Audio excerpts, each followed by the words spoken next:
చూసారు కదండి, Emmy pasta. Broccoli వేసాను, కాలీఫ్లవర్ వేసాను, వెజిటేబుల్స్ మోర్ వెజిటేబుల్స్ అండి. అన్నీ కొంచెమే తక్కువే వేసాను నేను. చూసారు కదండి, అన్ని వెజిటేబుల్సే మోర్ వెజిటేబుల్స్ అండి. క్యారెట్, పీస్, మనకి corn, beans, cabbage, cauliflower, broccoli, tomato, carrot. చూసారు కదండి, ఎమ్మీ రెడీ అయిపోయింది చీజీ పాస్తా. దీనికి మనం ఏమీ లేదండి, మనం కొంచెం ఆయిల్ పెట్టుకుంటాము.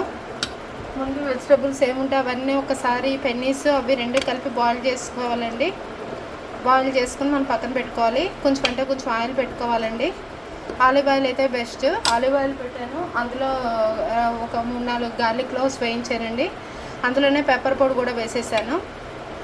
వేసేస్తే వేగుతుంటే అందులో ఆనియన్స్ పీసెస్ కూడా వేసానండి. ఆనియన్స్ కట్ చేసుకున్న ఆనియన్స్ ముక్కలు అవి కూడా వేగాక ఇప్పుడు బాయిల్ అయిన ఉన్నాయి కదండి, అవన్నీ అందులో వేసేసాను. వేసేసి మనకి పాస్తాది మనకి బయటని దొరుకుతుందండి. మనకి పాస్తా ప్యాకెట్లు దొరుకుతాయి. పాస్తా మిక్స్, టమాటా పాస్తా అని, చీజీ పాస్తా అని దొరుకుతాయండి ప్యాకెట్లు.